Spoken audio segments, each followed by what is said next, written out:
Good afternoon, morning, evening, wherever you are in the world. Thank you ever so much for joining us today.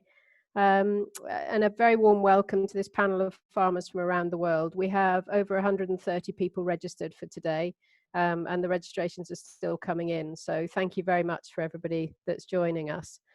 I've pulled together this panel really at a time when there's a lot of potential for changes to the farming and food supply sectors following the global pandemic. And I thought it would be really valuable to hear from some younger, influential farmers and agriculturalists from around the world about what they think might happen next and what the opportunities are for food and farming post-COVID. The session has been shared by Eat Farm Now, the International Federation of Agricultural Journalists, NFU Scotland, Our Business, Jane Craigie Marketing, and the Rural Youth Project. And I've been running sessions like this with international agricultural journalists in the main since lockdown. And since it started, we've picked up some very similar sentiments from all over the world. And these are some of the topics that we're going to be debating today. The first is the vulnerabilities of global food supply chains and just-in-time management, the importance of national food security, and where nations are more food secure, how they've coped with this better, the impact of separate supply chains for food service and food retail and how difficult those two have been to bridge, the increase in home cooking and using whole foods and the opportunity that this creates for agriculture, the problem of sourcing agricultural and horticultural labour. It's a common problem all over the world, and it's been really brought to bear during this pandemic. The increased concern about young people leaving farming and rural places, increased appreciation of what farmers do and how food is produced, a heightened awareness of the impact of humanity on the climate and what happens when the world stops. Cities like Delhi, smog's removed, it's gone as a result of the pandemic. A repeated industry suggestion, the agri-food industry that is, that the pandemic has shown that farm practices and livestock are not the biggest contributor to climate change. It's humans and their behavior that have had the biggest impact. So those are the things that we've picked up from the conversations we've had.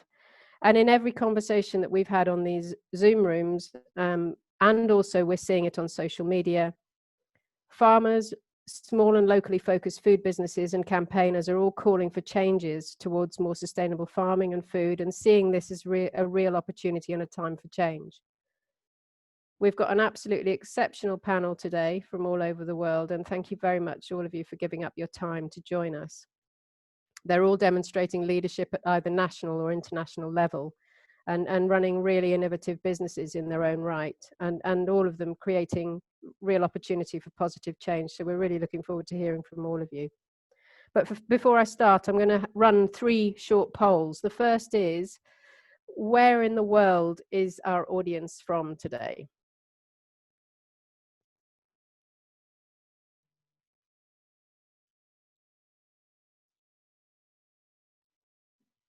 And the hosts and the panelists can't vote if you're looking to vote, as I am.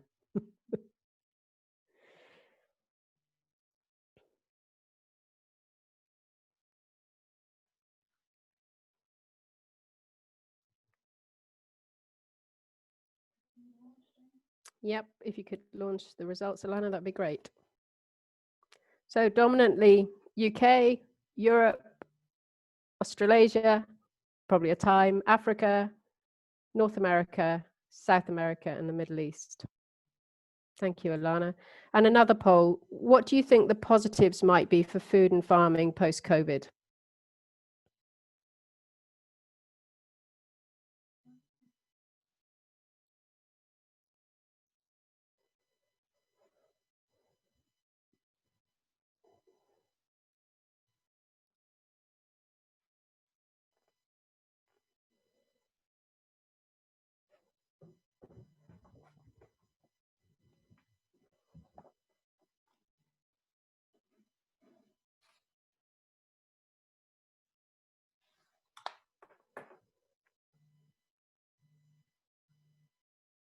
All right, let's look at the results. Very interesting. I'm going to take a photograph of that and come back to it later. So increased local sourcing. Then second, increased consumer awareness. Third, increased positivity towards farmers. That's all good news. And then one final question that the Rural Youth Project has asked us to run, which is how optimistic do you think young people are about the future post-COVID?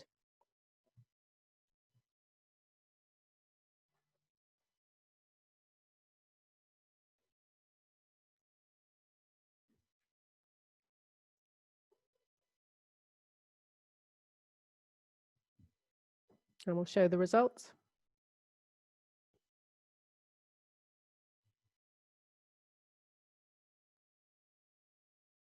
So mildly pessimistic is dominant, but there's a good degree of optimism there, which is what we're also picking up through the Rural Youth Project surveys that we've been doing. Thank you very much, Alana. So now we're going to introduce our panel. We have 6 people today. Unfortunately, our Dutch panelist hasn't been able to join. There are protests in Holland today, and she's been caught up in them. So unfortunately, she won't be joining us. But we have Emma Ayliffe from Australia, and I'll introduce everybody individually before you speak in a bit more detail. So Emma from Australia. We have Colin from Scotland, Stephanie from Canada, Breyton from South Africa. Breyton, thank you very much for coming in last minute when Nono couldn't appear. Pedro from Argentina, and like me, Pedro's young at heart and not quite so young in body. And also Simon from Sweden, who's going on holiday tomorrow. Lucky guy. So we're going to start with Simon. And Simon is Vice President of CEJA, which is the European Council of Young Farmers.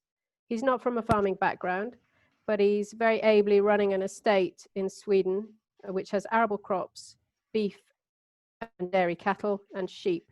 He also teaches crop production, and he's the former Vice President of the Federation of Young Swedish Farmers. And he's worked very much at local, national, and European levels on topics ranging from sustainable production to generational renewal. So Simon, I'm going to hand over to you for 5 minutes just to give us your thoughts on the topic today, the road ahead for food and farming post-COVID. Thank you very much, Jane. Hello to everyone who is attending this panel and this session today. As Jane said, my name is Simon. I am a young farmer from Sweden. We are situated about 1 hour south of Stockholm, so the capital of Sweden, just on the very close to the east coast, to the Baltic Sea, meaning that we have kind of a temperated climate with the sea bringing very good opportunities to graze a lot of animals. So that's mainly what we do here. The total estate is roughly 4,500 hectares. We graze about 350, we till 550, and then the rest is forestry land. We are 100% organic, and we have been so since 2008. The estate is actually government owned. That is quite common here in Sweden, and I have been managing this estate since October 2017. I'm also, as mentioned, still a member of the board of the Federation of Young Swedish Farmers. I'm also vice president of the Council of Young European Farmers, meaning that I work a lot both on national and international level. And I was thinking about it if I was going to give you like the European perspective or the Swedish perspective today. But since we are so many people here, so I'm just going to focus a bit more on the Swedish perspective. For Swedish farmers, especially young farmers, the COVID crisis has, of course, affected us in many, many ways, and also very rough in many cases. A lot of young Swedish farmers work with specialized farming due to the problem with getting sustainability in your financial situation. And of course, also a lot of these specialized crops are very labor intense. So as mentioned earlier, we have had a lot of problem with getting enough labor coming in from other European countries, seasonal workers. We did some lobbying and managed to get the details right. So a lot of people have been able to come working, those who already had their contracts written. We've also seen a very, very positive thing that since we haven't really had a lockdown compared to many other countries, but of course a lot of companies have closed, a lot of restaurants have closed and so on, so a lot of people have just been fired or unemployed.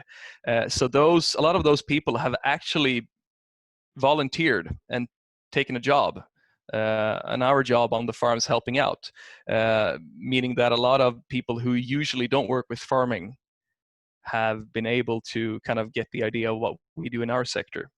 Because just keep in your mind that only 2% of the Swedish population work with farming. So out of 10 million people, only 2%. So it's a very, very small sector here. That is the first concern that we have seen. On the other hand, of course, a lot of young farmers also work with production, and also they are into sectors, meaning that they usually take on a lot of people visiting and buying crops and products straight off their farms. And since we have had the regulations when it comes to traveling and transport, people haven't been able to visit the farms, so no customers have been there, and that has also of course affected us very, very much. There hasn't been any big problems with supply chains, I would say, neither to nor from the farm, since we haven't had the complete lockdown. So those things have worked quite good. We have also seen a very, very positive thing, if we're just going to look a bit into the future now. Since so little of the population in Sweden are into farming, there's also a big lack of knowledge and understanding when it comes to what we do in the sector. And we have really, really put a stress on the need to have a bigger production that is also coming out of Sweden, because we are only 50% self-sufficient in this country. So that has raised big concerns and also awareness, not only amongst politicians, but also amongst the society, that we need to get more food and also products that are produced here within the country, so that our rate in self-sufficiency can rise. Last, I would also like to conclude with saying that there has been a big debate, of course, if it was the right thing or the wrong thing not to close down the country completely. And if we speak amongst farmers and young farmers, we are very, very satisfied with that there wasn't a complete lockdown, because since the supply chains have worked, we have managed to sell the products in some way, but we of course didn't get paid what we usually get paid with. So hopefully this has given you some input, and the main thing to look forward here into the future is that the awareness has rose both amongst politicians, but also amongst civil society, for the need to have a production here in Sweden that is growing. Thank you very much. Thank you, Simon. That was great. And to everybody out there, please feel free to put questions in the chat. Rebecca and Alana are going to be monitoring that for us. So what we're going to do is run through each of the speakers first, and then we'll take questions at the end. And I know, Simon, you have to go and move some cattle. So if you go and come back whenever suits, that would be great. Yeah, they just told me they went into the room, so things are a bit better now. So I'll stay around for a moment and see how things goes on. Good. So live farming, you've managed to capture the stray animals. Oh yeah, exactly. Great. The next person I'm going to introduce you to is Emma from Australia. Emma is chair of the Young Farmers Champions Programme and director, consultant and researcher with Summit Ag. And Emma's a real passionate advocate for communications and encouraging young farmers to gain confidence in telling their stories. So that touches on some of what Simon was talking about, the importance of telling agriculture's story. And I know that in Australia, Emma, your National Farmers Union actually ran an advertising campaign saying that farmers were going to are still working in the field. We're here supporting you during COVID. So that was really good to see how the Australian Farmers Union had really capitalized on that. So Emma, I'm going to hand over to you. I know you've got some slides. So Alana, your colleague from Australia, is going to share them with everybody. Thank you, Emma. Awesome. Thank you so much for the kind introduction. I'll just wait for my slides so it makes a little bit more sense.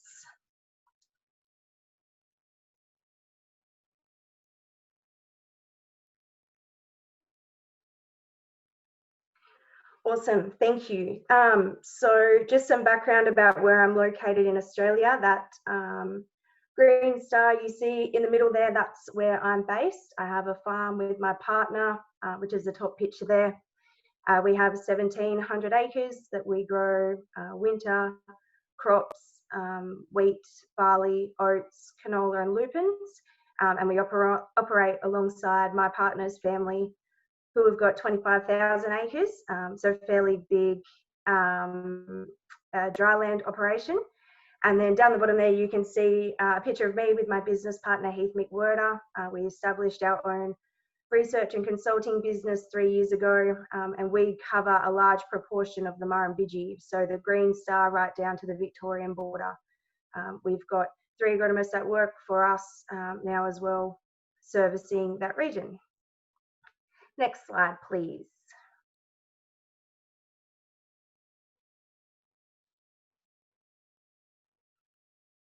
Awesome. So as a business, both on the farm and as a consultant, we've tried to use COVID to innovate and become a bit more different in how we operate. So at a farming level, for people who don't know, Australia was locked down pretty hard. So we went into what they called level 3 restrictions. We weren't allowed to travel outside of our hometown of about 50 k's was the lockdown. So for us with a 500k radius to service clients was pretty difficult. At a farming level, we tried to keep business as usual. We're big dryland farmers, so we wanted to be able to still produce the food and fibre that the world needed to get through the pandemic, because we are a net exporter of most of what we produce. At a business level, we really used it as an opportunity to innovate and connect with our clients differently. So we reduced contact with clients instead of doing farm visits with them. We took the challenge to change the way that we service, teaching a lot of guys how to do things like FaceTime and Zoom to show us what was going on and connect with them still, which was really exciting. Young Farming Champions program, we've really taken a step up to try and educate the next generation of advocates through the use of things like online webinars and forums, taking the forefront of trying to identify things that gaps that need to be filled. We established a webinar series this year called Leadership is Language, where we are interviewing via Zoom some of the best people in ag from around Australia to upskill farmers and agriculturalists with the skills that they need to tell the good story of agriculture, which has been really exciting.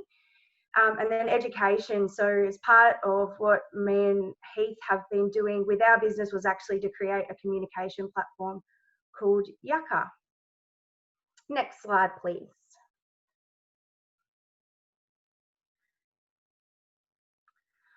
Awesome. So the future of Australian agriculture, where are we going? I think that COVID has offered a really great opportunity to highlight homegrown and the fact that we are a net exporter and we are able to produce like 95% of what we eat here on home soil.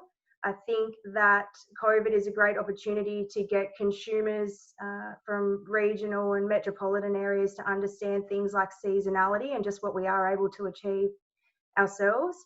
Australia has a big reliance economy-wise on mining, and as we see a change and shift away from fossil fuels, Australian agriculture is going to move higher and higher up in terms of supporting Australia's wider economy. The big issues that we have here at the moment is government policy and turnover. You guys have probably all seen in the media that we seem to be changing politicians on a regular basis, and this short-term kind of political cycle tends to create a bit of turmoil, particularly around policy. The last 3 years in Australia has been pretty terrible drought and lack of water for our irrigation guys for a large proportion of Australia, which has been a tough hit and something that we're going to have to get better at dealing with climate change. And like with everywhere else in the world, public perception, ensuring that consumers understand what we do and why farmers are important. The big thing that's really come to the fore is, as we're seeing more Aussie grown produce end up back on our shelves, are consumers not wanting to pay the premium to buy Australian grown and made. So there's a bit of a almost education process, for want of a better term, for people around that. But what's really exciting is we've got some great opportunities. We've got some of the best technology and the most productive and innovative farmers in the world. We've got large land areas available with better and better farming techniques that are making us more productive every year. And we are managing to run, other than some drought subsidies and stuff like that, in basically a zero subsidised farming system for the most part. So means that we must be doing something right if we can continue to survive. Next slide, please.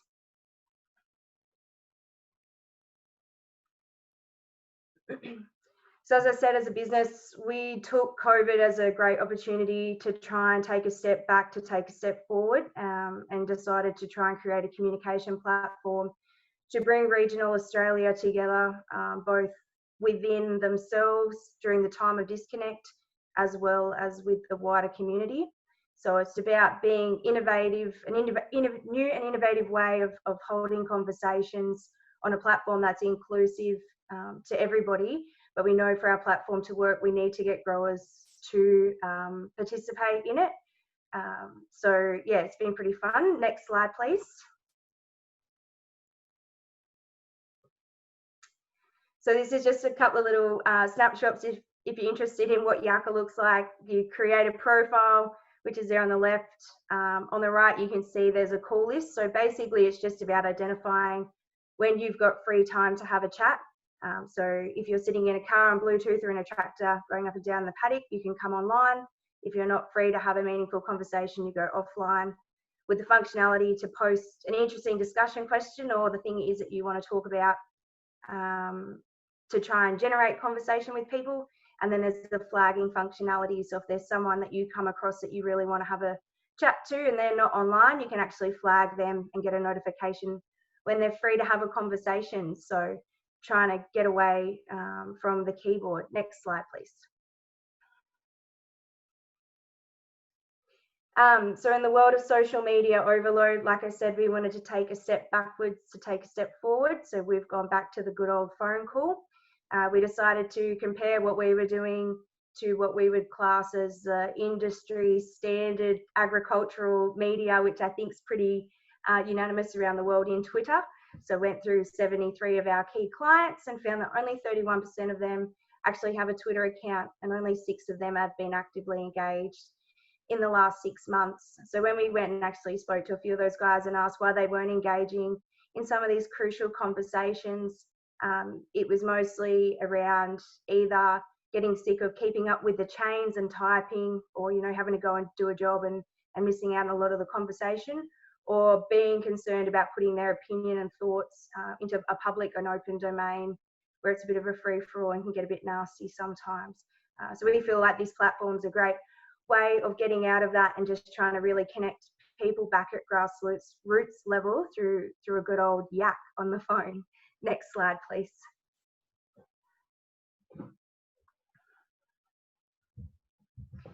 So we think it's got a really good fit with sourcing people in the wider agriculture industry, so both beyond and behind the farm gate. We've got some great examples of that. This platform's actually live in Australia and you can actually download it from overseas now. So we've had some school teachers connecting with farmers, which has been really great. It's all about utilising free time. So when your hands might be busy driving, but your mind is free for a chat and to talk about the topical issues. As a business, it's a great way to connect staff with new potential clients or support networks, whether that's someone from industry or something similar. The ability to avoid unwanted conversations, unlike Twitter, you can just put people on a no chat function, they can't ring you, you stay out of those keyboard wars. And then just trying to target ads that are really specific and keep that ad traffic down as best we can so it's not too full on, and allow people to build relationships direct with end users, and from a farmer perspective for farmers and consumers to connect and talk and discuss issues consumers may feel are present in the way that we produce food, and for farmers to talk to consumers about concerns they have about perceptions in the media and the like. Next slide, please. So if you'd like to find out any more about me or what we do, you can find us here. Thank you. Thank you very much, Emma. And I'll ask Alana if she could put if you're happy to put your contact details in the chat. Great. And if you have any questions, there's a Q&A button at the bottom of the screen.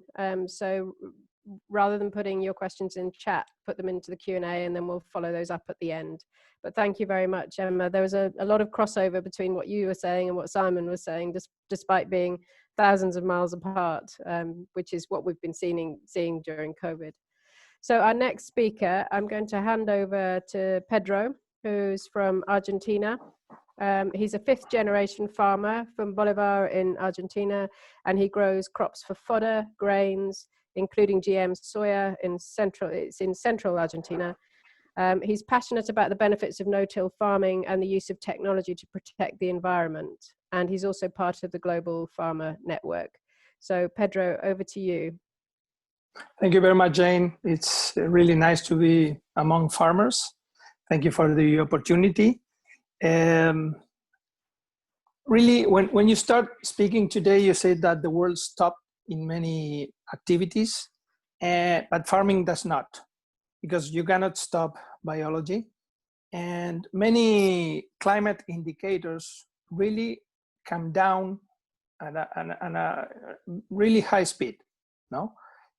So this really should change the perception of farming, we think, because waters on our rivers became clearer, air became clearer, and farming does not stop. So that should be underlined, and we must highlight this to public perception. No, we must engage in these conversations, and I think that we have an opportunity on that.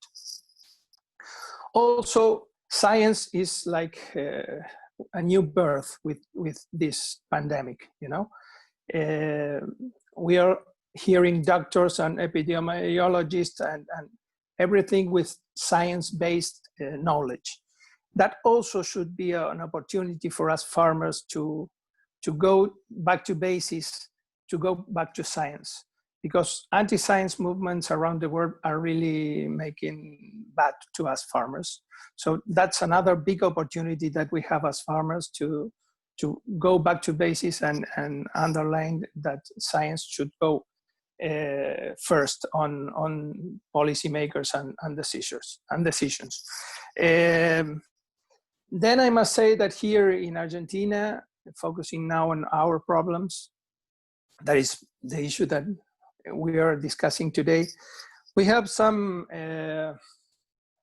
problems with government. No, we have a government that is not really friendly with us farmers. The first thing that we have a new government since last December, and the first thing that they have done is to increase our export taxes. You were speaking about subsidies. Well, we just don't have subsidies, but we have export taxes. So we are in the other opposite way, no?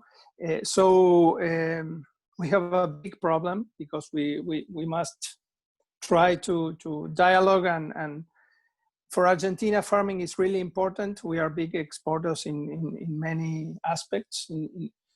And we also must focus on our farming system. Now we have a systemic approach on farming. You should know that 93% of the 33 million hectares of the most important crops in Argentina is under no-till, and that is not really known around the world. So Argentina must take advantage on this, because we are working on this. We have this Argentinian No-Till Farmers Association that I am honorary president, and we have been working for 30 years around this system. And it's, well, we have measured that, for example, we have more than 60% less fossil fuels. We can improve more than 90% erosion, hydric and aeolic, and many other impacts on what these days is over the table in regarding climate change and food security and food safety. So we think that we have a big opportunity. We need to improve our dialogue with our government. The world needs better meaning safety in food, and also need more volume. So we have a system that can provide that, and we must speak this loud to the world. Science is a big issue. Biotechnology, for example, for us is really important. Any technology could be used on a good way and on a bad way. So, for example, we have the first tolerant wheat, tolerant to drought. Now we have a gene from sunflower that we have put down onto wheat, and because of this anti-science and all these ghosts that are around the head of our consumers, we are not able to continue on developing this. So we think that with this pandemic, we have an opportunity to show the world that science could be really good to improve for example, the climate change. These are the most important issues that we are facing. On our domestic problems, we have this, I return to this because we have this really big problem with our government, but we are trying to dialogue with them, and well, we are putting some energy. It's a big uncertainty of what is going to happen on the future, but you know, farmers, we are optimistic. It's just our way, and I am optimistic as well. And I'm open for questions. Thank you very much, Jane. Thank you very much, Pedro. That's fascinating, and that a very interesting take on science, because the pro-science agenda is important for agriculture. So really interesting to hear that, and certainly something I think Emma will probably agree with, given the work that she's doing. So next I'm going to go to Steph, and Steph, I think it might be quite early with you. What time is it? Oh, we're 9:30. It's not so bad. Not too bad. Not too bad. So thanks very much for joining us, Steph. Steph farms 250 acres with her husband, producing fruit and vegetables, 100% of which they sell direct to consumers through Pick Your Own and in their farm shop. She's past president and treasurer of the International Agritourism Association and vice president of the local Expo in her region. They have 100,000 visitors to the farm annually, and they've increased their revenue by over 400% in the 10 years since they took over the family farm. And they have a very strong focus on sustainable practices, as well as educating the general public about agriculture. That's awesome, Steph. And I'm going to ask you to just run through what you think the road ahead looks like post-COVID. Yeah, I think there's some interesting things that have come out of it. In Canada, we certainly, like a lot of places, have labor issues. So once COVID took place, a little bit like Simon, a lot of our workers, migrant workers, come from Guatemala and Mexico. Those that already had the paperwork completed, we were able to get in, but because those countries completely shut down, it was just impossible to get some of that paperwork done at the consulates in Guatemala, and has meant a huge shortage of workers here to get crops. For us, it hit in March, which we were just going into planting season in Canada, so getting crops planted was difficult. I think because of the timing for us here in Canada, farmers were able to adapt and make decisions knowing that the labor shortage might be coming. So changing what they were planting. If it was something they could harvest mechanically later on in the season, they were going to plant more of those, and they were going to plant fewer of the things that needed manual labor, because we just knew that that wasn't going to be an option.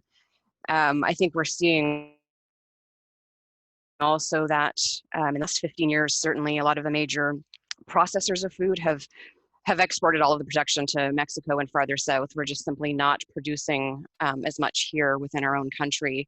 And that's definitely going to be affected. I think some of the big processing companies are going to maybe make some different decisions to make sure they don't have all their eggs in one basket. Because when that trade and travel and workforce is no longer available, we know that the COVID numbers are rising quite quickly now in Mexico and Guatemala. And I think we're going to start to see the effects of that in the coming months in terms of the supply chain and acquiring food.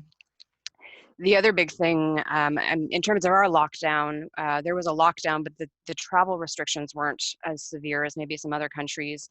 And where there were travel restrictions, I think our farmers union here in our province did a great job of providing us with documentation. We were considered an essential service, and so all of that can continue. So we could provide documentation to our supply chain, to our workers. We could make sure that we had access to everything that we needed. And they reacted to that very quickly. And I think we're grateful for all of that. What's happened here in Canada, and I'd say in the last 15 years, is the regulations, particularly in meat processing, slaughterhouse, butchers, have become so strict and cumbersome that the small butcher and slaughterhouse weren't able to survive, and they've all shut down. And so all of that has become very centralized in very large companies. And then what happened in a large number of those companies was, because the air is circulated for refrigeration within those buildings, once COVID hit, their entire staff team went down, right? You have hundreds of cases within a single company. And so the entire meat processing system came to a crashing halt.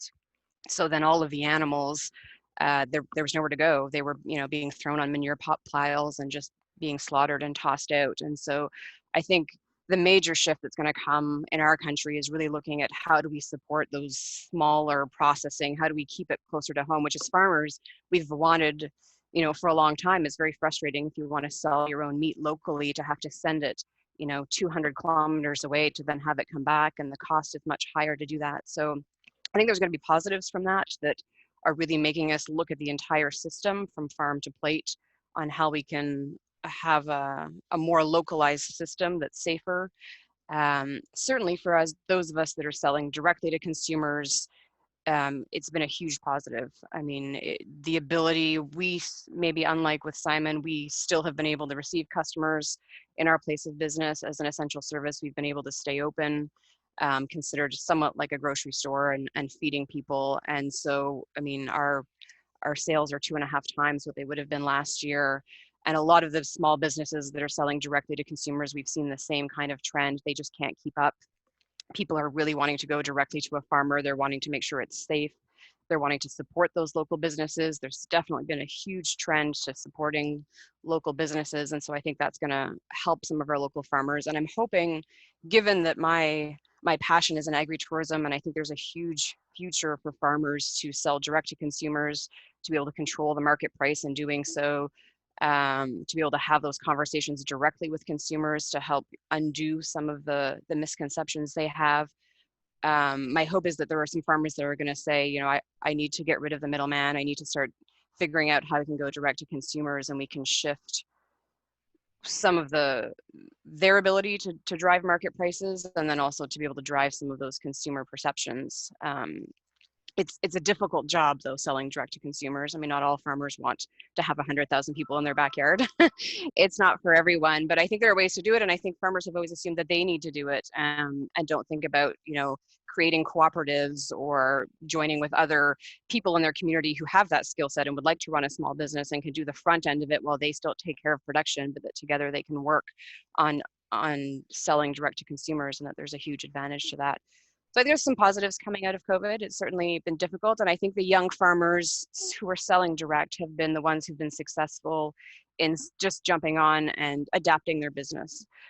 We see some of the older generations just go, I'm going to close my business. I'm not going to have people come to my farm. I'm too scared. I don't want to have to do it differently. whereas we know that young people tend to be more adaptable, and they're the ones that really have been able to benefit in jumping on and changing things quickly, in sharing with one another. We've seen a lot more sharing between farms, where in the direct to consumer business, it tends to be a little bit more your competition, right? We tend to look at each other as competition, and there's been a lot more openness to sharing among each other, which I think is a great trend to the future. If we can all do this together, we can elevate the industry as a whole and not just look at each other as competition. Wow, Steph, that was fascinating, and there's so much to unpick in the Q&A, and I see questions coming in. So thank you very much. Some really interesting things about the importance of localizing food supply chains and just what we've lost. And I think we've seen that the world over, what we've lost with centralization and expansion. And not all that's bad, but during a time of crisis, you see where those systems start to creak and fail. So very eloquently described. Thank you, Steph. So we're going to move up into Scotland now. So hopefully Colin's finished his notes. I was noting down everyone else's points there, Jane. That's... So Colin farms in southwest Scotland, a dairy farm. It's a partnership business with his family. They farm Frisian cows, 450 Frisian cows in 2 blocks. The business has been going through great expansion just recently. They're farmer owners of the to Arla food cooperative, and the drive of the business really is to reduce costs and drive output. Colin's a very strong leader in Scotland, former chairman of the Next Generation Council of the National Farmers Union of Scotland, and he now holds the position of the National Farming Union of Scotland's Dumfries and Galloway chair. I'll get my words out in a minute. And he's contributed a lot to driving government policy from a very local but also a national level. So Colin, over to you for your thoughts on the way ahead of food. Thanks very much, Jane. That a bit covers the first page of notes, so we're well on our way. No, thank you very much for having me on this. And yeah, as we said, we're a dairy farms south of Scotland, which because of the Gulf Stream that runs up the west coast of Scotland, we have a very warm and wet climate, so it's ideal for growing grass, which is our main crop. We grow little bits of whole crop wheat to feed the cows, but mostly grass. As Jane said, we're a member of Ayliffe Foods, which is the European Union's largest dairy cooperative of 12,000 farmers. 2,500 of them reside in the UK. So as a dairy farmer, we're in a very strong position. Our price is very good when you compare it to the rest, but as a dairy farmer, I always say it's never good enough. As Jane said, I'm the regional chairman of NFU Scotland, which I got involved in about 5 years ago. 2 years ago, I took on the Next Generation chairman. And I suppose why I think that's important is we quite often hear from young people that they don't have the chance to have the voice heard within these organisations, and it just shows that, well, I'm maybe not as young as I was, but 31, it's all about just getting involved and getting yourself into those networks. And rather than complaining about not being part of it, just get stuck in and somebody will see your potential and give you, maybe not a tap on the shoulder, but give you the encouragement to keep going. So where do I see the future of food and farming? And I think I see the supply chain as there's 3 parts. There's the farmer, the processor and retail, and the consumer. And I think we should always start with the consumer, because that's ultimately who we're supplying. And quite often I think farmers are very good at overlooking the consumer and just, we've always produced this, so we'll just keep producing this, and they'll buy it and they'll eat it because we produce it. And that, to me, just seems the wrong way around. The consumer is becoming more and more informed than ever. They have access to more information than they've ever had. They're questioning our production techniques and values. They're focusing on environment, sustainability and climate change, and they're making us question how we produce. The biggest section for me is climate change and animal welfare. We need to be above scrutiny. Everyone at the minute has a phone and a way to broadcast images as far as they like, and if one bad story can completely destroy what we do. The consumer will always respond to emotive marketing and a really good story. So we need to be better. We are not the best in the market at the minute. The anti-farmer brigade are better than us at marketing, and we need to get ahead of the game. So while COVID-19 changed things, was the next. They're predicting that the recession to come in the UK will be the biggest recession since World War II, and it'll impact economic output not seen in a level since 1870. So will the consumer become more cost-driven? Will they have tighter budgets? I think they will, but a recent study by which is the UK consumer group, showed that consumers in the lowest social economic class are most against the lowering of food standards to cheapen food. So there is hope for us here yet. That brings me on to the processors and retailers. I think the supply chain within the UK handled COVID reasonably well.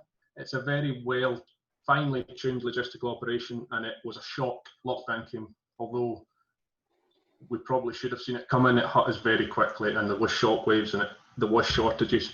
But on the whole, nobody went hungry. We all managed to get fed.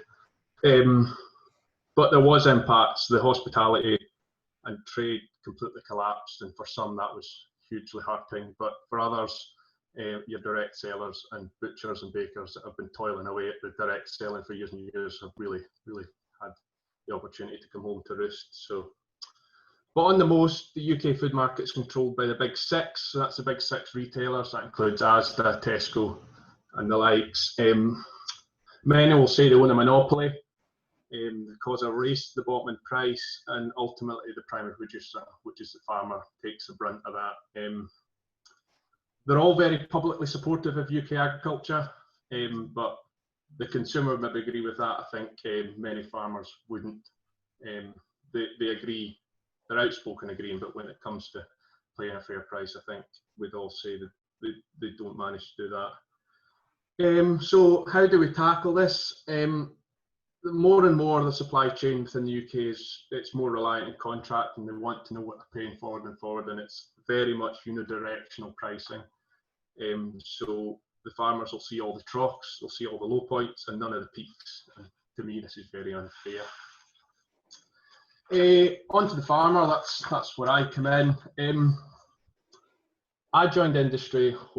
I've always been a part of a family farm. It's a generational, but I joined this business about 12 or 13 years ago, and I joined it to produce food and build a business and to make a career of that.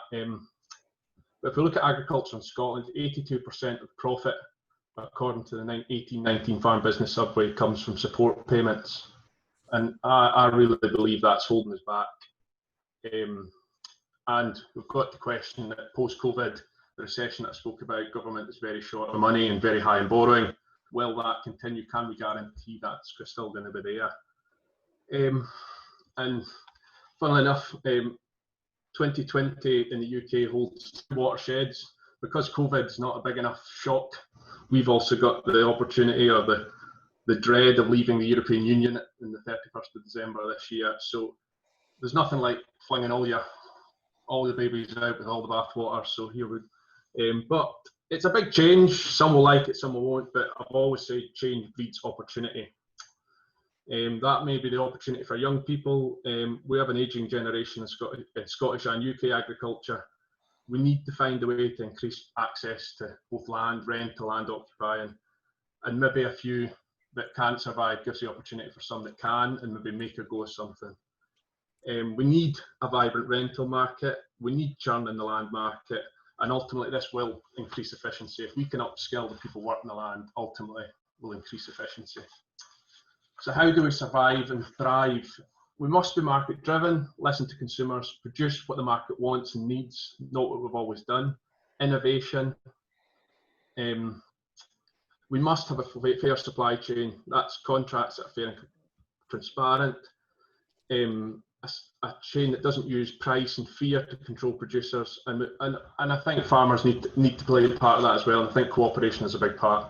We're part of the Ayliffe Foods Cooperative, and the benefits that shows is right out through this crisis. Our prices dropped very, very little, and we've managed to buck the trend of the markets, which just shows you the power of working together. I think we must add value to our produce, not cost.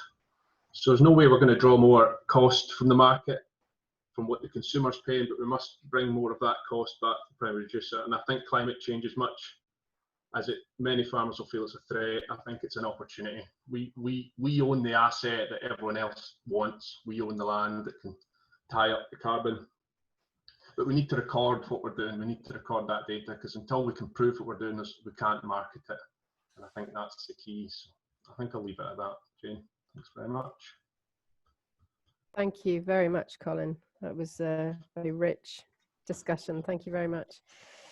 So our last speaker is Breyton from South Africa. Thank you very much again, Breyton, for stepping in at short notice. I hope you've had some time to put your thoughts together. So Breyton he works in marketing and communications for the Cape of Good Hope Agricultural Society. He is involved with the National Agricultural Youth Society, chairman, which he chairs, and also he co-chairs with Rebecca, who's also on screen, the Royal Agricultural Society of the Commonwealth Next Generation Group. He is a very active person internationally, and I'm sure that you'll give us some great insight to your part of the world, Breyton, but also your views on the way ahead for food and farming post-COVID. So over to you.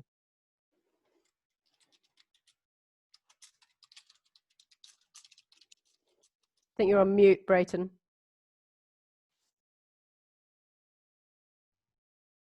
Thank you very much, Jane. Sorry about that. I just want to say that before I start, we've had some magnificent rain here since yesterday. I think we almost had about 100 millimeters here in Cape Town already since yesterday morning up until now, and it's still raining. So as a farmer, we are really delighted and thankful for the rain.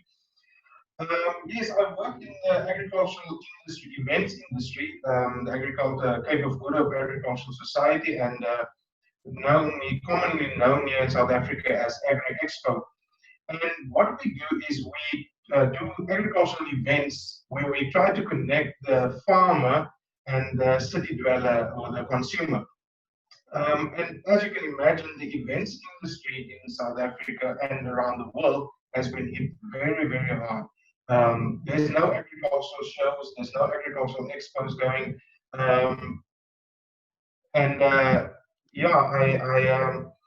I really think that that's the one industry or the one industry in agriculture that a lot of people do not know about. I hear that there's some echoing, I see on the messages that there's a little bit of echoing. So I hope you guys can hear me good, Jane. I don't know. Can you hear me? Yeah, we can hear you, Breyton. Okay, no, thank you. Then I'll continue. So as an events in the events industry, we're really looking forward that COVID can end soon. As a farmer, I farm part-time as well. I'm a sheep farmer and I'm also a cattle farmer, beef cattle farmer. And I must say that the industry has been hit very, very hard, but we are 106 days into lockdown in South Africa today. But even during the hard lockdown, agriculture was declared as an essential service. So farmers could still produce food. And I think that should show young people out there and the world that, there's a future for agriculture. I really think that should be an example to say, listen, mines have closed, other companies have closed, but the agricultural industry needed to go on. I also think that I need to say this, that farmers jump in, because in South Africa there's a lot of poor people out there. And farmers really opened their hearts and they opened their barns and they said, listen, we're going to help the poor and the needy people. And farmers jump in. And I've seen so many videos and feedback from communities saying thank you to farmers for feeding us during this time. I think that in South Africa, we also have a lot of challenges. Market access is a challenge in South Africa. We've had land reform debates and challenges going on. We have crime, but there's so much more positive things in agriculture in South Africa than there is negative things. I think that if in the future we can solve some of these things, I would say we need to solve the land reform debate. We need to make sure that there's no red tape for farmers so that farmers can keep on producing. And then I always say, and I know there's a lot of people that say it out there, but we need to make agriculture sexy for young people so that they can get into agriculture. But together with that, it's we as grown-ups or as the government, as policy makers, we need to provide people to come into the industry. We need to have more agricultural schools. We need to have more agricultural training facilities for young people to come in. Yeah, I think that now in post-COVID, the investment into agriculture should just be so much more. And then also we as farmers need to adapt to the consumer's needs. That is the one thing that COVID has shown us.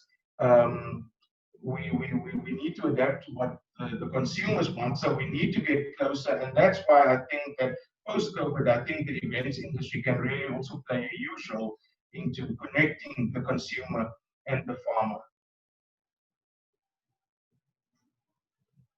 Thank you, Breyton.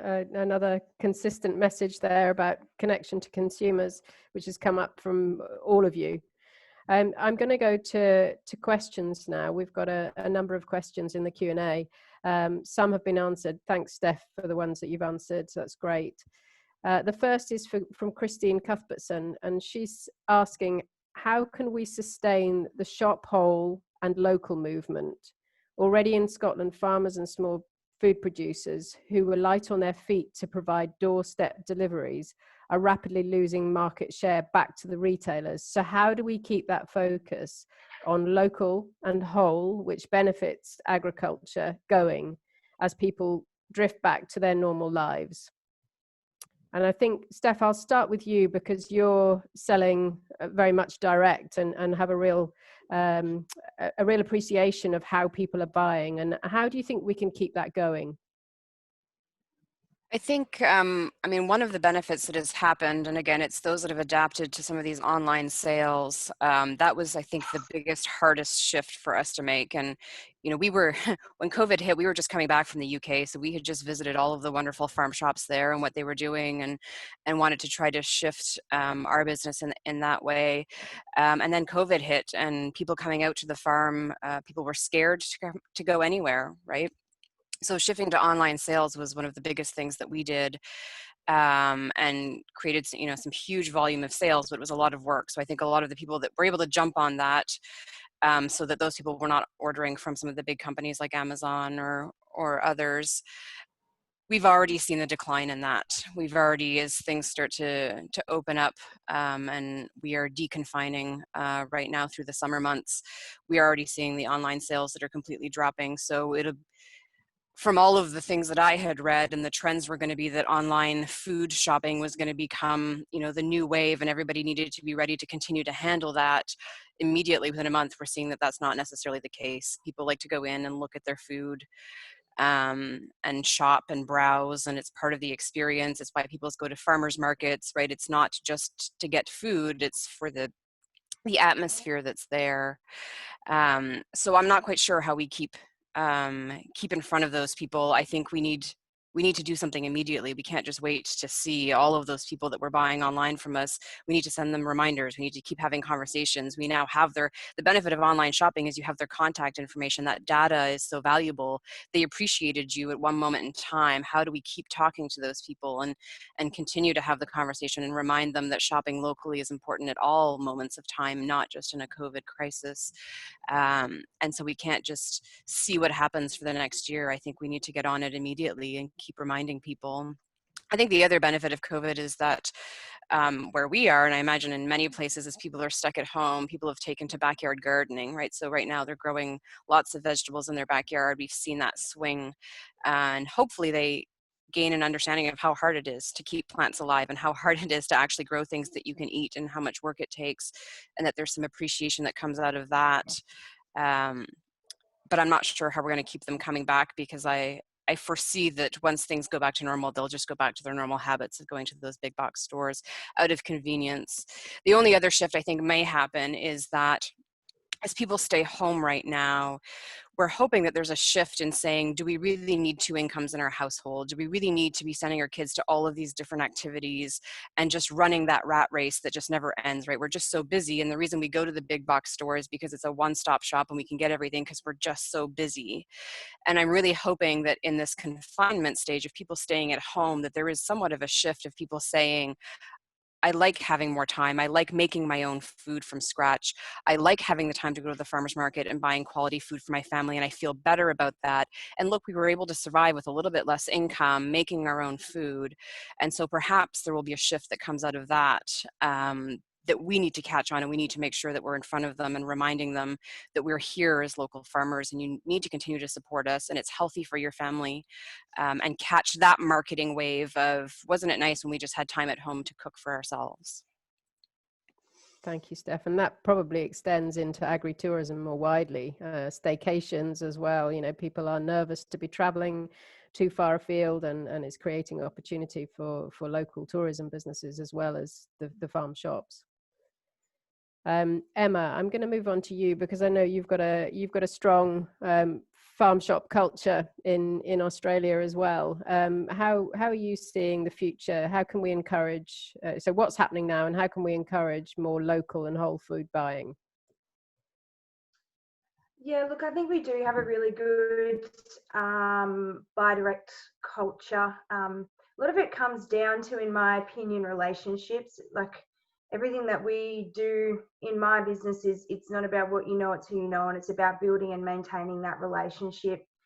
So I think a big part of getting that shift is we need consumer confidence. We need them to have the confidence to go to those markets or to those farmers and to buy direct. But on the flip side, I think we also need the people that are growing our food to be upskilled to the point where they can have some of those conversations and have the skills to build those relationships with people. Exactly as Stephanie said, you know, a lot of the time when people are going to markets to buy produce, it's just as much about, you know, bumping into someone that they saw there a few weeks ago, or, you know, go and see the person they buy their pumpkins off, you know, every second week. So, you know, it's a lot more about having that relationship, and it's about, building relationships with consumers, but also giving farmers the tools to be able to bridge that divide. Thank you, Emma. And Breyton, I'm going to move to you next on 2 counts. One is that in Africa, hyper-local buying, so that pass-by, walk-by trade is so important to you, as it is in Asia. But also in your so to comment on that and what's happened during COVID and whether it will be impacted, that hyper-local trade that's so important in your culture, but also you work in that interface between farming and consumers. What do you think that industry can do, so people that are selling direct, to continue that trend post-COVID? Yeah, so I first of all want to say that I must congratulate our government who jumped in and started a 1.2 billion rand intervention for smallholder and emerging farmers, so that they can, you know, get some relief out of during this time. So I think from government side, they really want to protect the small and the emerging farmers. I think that from our side as well, we started a campaign for small cheesemakers, who is mostly small farmers and make cheese. And we did an online campaign, and a lot of these guys now sell their products online, where previously they didn't do that. So there's a lot of that also happening, and not only in the cheese business, but all around in other crops, in agriculture as well. But I do think that people will be impacted, especially the smaller guys, because traveling is not so easy anymore during this time. But like I said, there is some government interventions, and the government are really looking out for the smaller guys during this time. Thank you, Breyton. Colin or Pedro, would you like to add anything? Colin? Yeah, it was just to say that it's just showing what value there is in food production when you see these local, when food going directly from producer to consumer. And the point I would try and make is, why can we not draw that value out of what is the commodity market or the bigger market that supermarkets and retailers have? Because ultimately, when you're producing a large amount of something, it's very hard to market that yourself, and ultimately retailers are better at it. But we need to be able to get that value to us rather than it go and get lost to shareholders. And we're coming together and working as a cooperative is maybe the better way to look towards that. Thank you, Colin. Pedro? Yes, just I want to add that technology is a big opportunity maker, and many farmers can increase their markets through different tools. And well, technology is really important for that. Thank you. Thank you, Pedro. I've got one which will probably come back to you first, Pedro. So farms have amalgamated and increased in size for decades. So can the panelists see this changing, driven by, firstly, the demand from disillusioned city workers, the rise in robots, interest in putting big value on farm and country life, and farmers are selling to the world at world prices? If smaller, they might do better. So will farms start getting smaller? So there's quite a few questions within that, but the role of technology, will we start seeing change in ownership of who owns land, more of that? And will farms start getting smaller? So your views on that. We'll start with you, Pedro.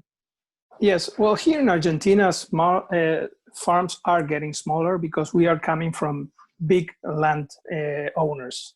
You know? So I think that this is different around the world. But that's not the question. We have another thing going on here. I think that there's this place for everyone. You know, you can be an expert on one precise thing, and you will have a market if you work on that. And also you can work on a large scale to bring food to poor families, for example, and that's novel as well. So I think that the market can really include small farmers with, for example, organic farmers for people that have money and can afford that, and also big farmers to big scale farmers that can bring cheap food to poor countries. I think that there's place for all. Would anybody else like to come in? So who owns the land, the role of technology, and the size of farms going forward? What are your views on those 3 points? If I may add on to this, Jane, I think that in South Africa there are vast lands of that's arable land, you know, so it needs to be farmed with livestock, and it needs to be large.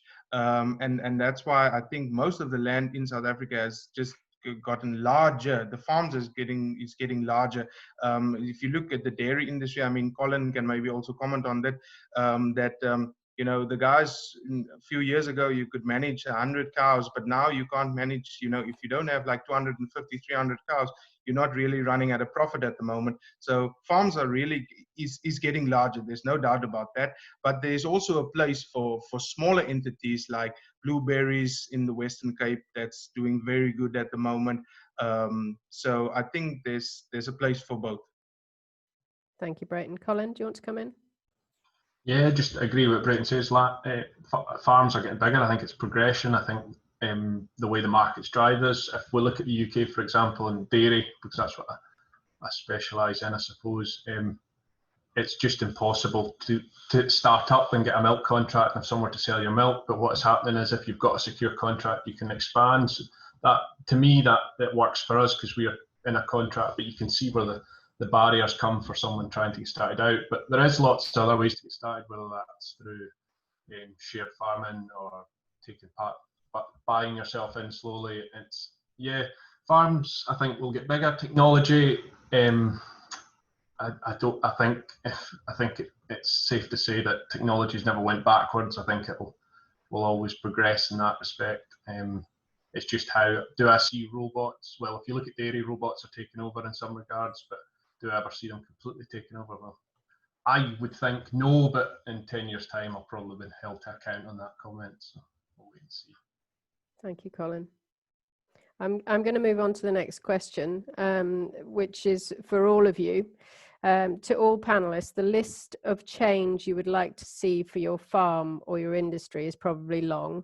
So if you could accomplish or influence just one change in the next few years, what would it be? What is the most important thing for you to see changed? And I'm going to start with Simon, who's in the car. Thank you, Jane. Yeah, I had to move into my mobile office. I have a hands-free though, so yeah, don't worry. And hopefully the reception is good as well.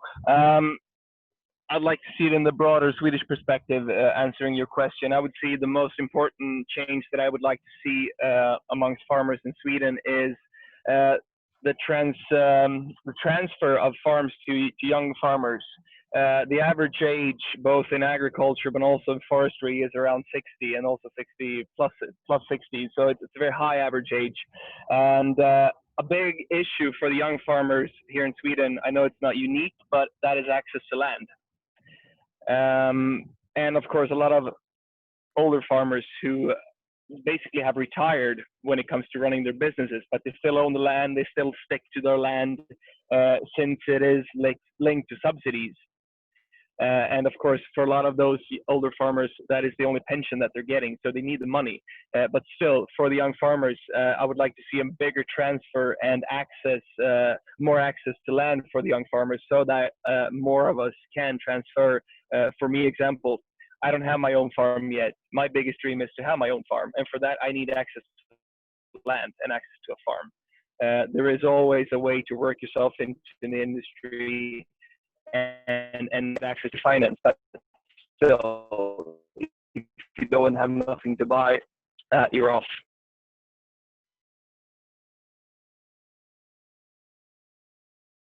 We've lost you, Simon. We can see you, but we can't hear you. But thank you. We got the gist of that. So access to land and the transfer of farms to young farmers. Yeah. Do you hear me now? Yeah, we can hear you now. Oh, yeah. Sorry. Yeah. I was just I was just running off with just saying that. Yeah, of course, access to land is a key issue for young farmers to transfer. And yeah, if you just look at myself, my biggest dream is to have my own farm, and for that, I need access to land. You can always work yourself in and get access to credit and access to finance, but if there is no farm to buy or no land to access, you're off. Yeah, very good point. Steph, I'm going to come to you next. One big change. This is actually from your father, this question, by the way. I think it may not impact my business directly because we have the ability to speak directly to consumers, but I think the industry as a whole needs to work on the image of farmers and the general public. I think that if we can create that positive image, it would help in resolving a lot of the underlying things of young farmers not wanting to go into a business where they're seen as the evil climate change causing people, and then to do all of that and not really make a lot of money. I think consumers would be willing to pay a little bit more for food because we know that the amount of their disposable income that's spent on food is, we see it at our farm, they're willing to spend far more on entertainment, on pumpkins as a decoration, as Christmas trees as a decoration, than they are on the food that they're going to eat. It's very clear, it's night and day. They'll haggle over prices on strawberries to get the cheapest ones, but then they'll pay anything for a Christmas tree. And I think if we can work on that perception and creating that positive perception, I think some of the other issues would also help with the government in terms of regulations, that once we start to value how important farmers are as a very basic need in our society of feeding people, that I think some of the other things would come into place. And we just start we aren't good at selling ourselves. We aren't good at saying what a great job we're doing. We're not good at putting ourselves out there. A lot of people farm because they don't necessarily want to deal with people. They enjoy being at home with their animals or their crops. So they don't want to put out there on social media what they're doing to then have to dive into that negative dialogue back and forth because it's exhausting. And I love what Emma was saying in terms of training people. I know the UK now has a program of spending time with farmers on teaching them how to do selfie videos and teaching them how to answer those questions and keep that dialogue positive. And I think if we invested in that to help shift the perspective, we could help tackle some of the other problems that follow. Yeah, very articulately raised. Emma, it's probably a good time for you to come in on the back of communication and perception. Yeah, look, I agree pretty much 100% with that sentiment. I couldn't agree more. I'd like to see in Australia a bit more cross-industry collaboration. I think somewhere that Australian farmers fall down is that certain industries are pretty quick to throw stones at other industries and poke holes at each other. And it's hard from a consumer front. How can you have faith in agriculture when agriculture can't even get along? So I would love to see those open lines of communication. I'd love to see a bit more collaboration between the various different industry bodies to get that kind of central message. And that message could be agree to disagree, but to stop throwing stones. And then it comes all down to consumer and communication and changing that public perception so people do just understand how valuable farmers and our rural and regional communities are. Yeah, I'm sure that point resonates with a lot of people about stop throwing stones from within the industry, the world over. Pedro, your one big change. Yeah, it should be with our government and the dialogue with the government. But also, I think that there's an opportunity there because, you know, we are facing a new paradigm in the world that is putting away the fossil fuels, and climate change is a big booster for this. So we think that here in Argentina, we are over a huge photosynthetic basin. We are just turning photosynthesis to wheat, corn, sunflower, soybeans, or meat. But we know that our customers will ask for us to produce different molecules from photosynthesis. So we must work together with our government to be aware of this and make policies that can enhance investment in our farms. And I think that dialogue with our government should be my pick. Thanks. Thank you, Pedro. And Colin, one big change. Removal of agricultural support. And I'll elaborate a little because that's quite a bold statement. I think we should. I think that agricultural support just for owning or occupying land is the biggest thing holding back UK agriculture. I'm not saying we should completely remove support because I think Scotland especially has a huge amount of what we call LFA, which is less favourable area, which is land that's only suitable for either trees or sheep farming, and it needs support in order to keep the rural communities in those lost the words escaped now, in those societies. Yeah, so I think if you look at some of the most forward-thinking and progressive farms that I know of are the ones that don't receive support for various reasons. So that would be my big change. Yeah. So smarter support, yeah, as definitely. well as, yeah. And I think we might see that, as I discussed, that the pressure on agricultural funding coming forward after COVID and the stress on economies, it might just happen, but it needs to be well managed because it can't just be a rug pulled from below us. Thank you, Colin. And Breyton, your big change, one big change. Well, Jane, there's so much things that I want to change, but I want to agree with all the panelists. I really think that agriculture should be more attractive, but also more accessible for young people. And with that, I mean, to add on to what Emma said, you know, we need to build this brand of agriculture And if we build it together, it can be so much more powerful rather than each commodity or each organization trying to do their own thing. So Emma, I like that. Thank you, Breyton. And can I ask everybody that's viewing to vote on the questions that they want answered, just in case we don't get through them all, because we're having such a rich discussion. The next question should be relatively straightforward. It's from Fionn. So she wants to know how self-sufficient are each of the countries represented on this call, and what are they aiming towards? So where are you now, and where do you want to be as a nation? And I'll start with Colin. I was scared you might do that, Jane. The figure I'm going to pluck out the sky, but I do believe it's in a bit, and Jane can correct me because she might be more knowledgeable. I think we're around 75% self-sufficient. Maybe in Scotland. UK, it's 59, I think. Yeah. So, yeah, we'd all like to be more self-sufficient, although I was listening to a webinar with Tim Lang last week, and we have to be realistic about how self-sufficient we can be. Yes, we could have more varied cropping, more varied food production, but ultimately the consumer wants oranges and bananas, and I think it would take a small miracle for Scotland to even look at starting to grow oranges and lemons and limes. So yeah, there's so much that there is more we can do. How we achieve that? Well, Scotland's very much driven by the drinks industry. So whisky, we're no surprise to use a massive output, and a lot of the land is used to grow malting or barley and whatnot. So you could argue it's a massive value output to Scotland as an economy, but you could argue, does that really help our self-sufficiency for food production? Which is no, but it probably is the key to our economy. So you have to balance everything up, and if you can import stuff we can't grow here, then why not? Yeah. Pedro, Argentina, how self-sufficient are you, and where do you want to be?